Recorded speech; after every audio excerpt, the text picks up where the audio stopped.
इसमें आवश्यकता है एक तो समाज को संगठित होने की। समाज जब तक हमारा संगठित नहीं होगा, जब तक सुरक्षित नहीं होगा, जब तक हम सम्मान से जीवित नहीं रह सकते हैं।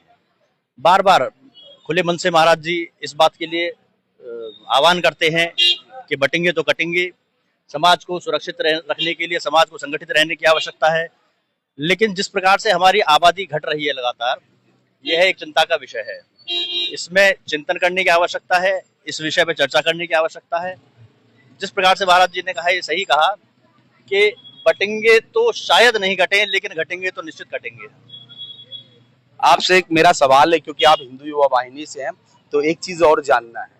जिस तरह से मुस्लिम समुदाय के लोग ये आरोप लगा रहे हैं कि अगर हिंदू का बालक मरा है तो हमारे ऊपर कार्रवाई की जा रही है, अगर मुस्लिम का कोई मरता तो शायद ये कार्रवाई नहीं देखने को मिलती, क्या कहेंगे सर?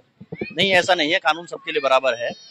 माननीय मुख्यमंत्री जी के नजर में सभी 24 करोड़ आबादी के सभी निवासी उत्तर प्रदेश के और उनके अभिभावक के रूप में कार्य कर रहे हैं।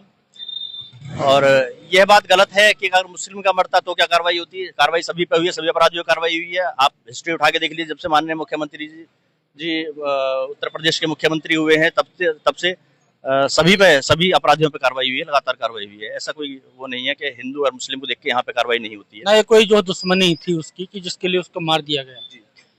जो मृत्यु के प्रकरण होते हैं, हत्या के प्रकरण होते हैं, अलग तरीके के प्रकरण होते हैं। ये सीधे सीधे कि जो है, जो उसने संदेश दिया मारने वाले ने, उसने क्या कहा कि मैंने बकरीद पर बलि दी है। उसने ऑलरेडी इसका वीडियो बनाया है और एक मुस्लिम समाज को संदेश देने का काम किया है। तो जो व्यक्ति एक संदेश दे रहा है तो हिंदुओं में एक भय का वातावरण पैदा करना चाहता है, आतंक पैदा करना चाहता है। ऐसे आतंकी तत्वों के साथ में जो कार्रवाई होनी चाहिए वही कार्रवाई हो रही है। क्या कहेंगे महाराज जी, क्योंकि दिल्ली में भी इसी से मिलता जुलता है। बहुत कम प्रकरण है जो मीडिया के अंदर आते हैं और ज्यादातर जो 90% जो घटनाएं हैं वो तो अब मीडिया में आती ही नहीं। 10% घटनाएं ऐसी होती हैं कि जो मीडिया में आ जाती हैं और जिनको देश और दुनिया सुनती है। लेकिन जो इस्लामिक जिहाद है, आप कहीं भी देखिए, जिहादी तत्व जिस प्रकार से घटनाओं को अंजाम देते हैं, तो सामान्य घटना में और जिहादी तत्वों की घटनाओं में बहुत बड़ा अंतर देखा जाता है। और जिस घटना की ये पूरी तरीके से जब ये साक्ष्य पाए जाते हैं कि नहीं, ये वास्तव में आतंकी घटना है और समाज को जो है आतंकित करने के लिए की गई है, तो निश्चित रूप से वो घटना फिर बदल जाती है और उसका तरीका ही बदल जाता है।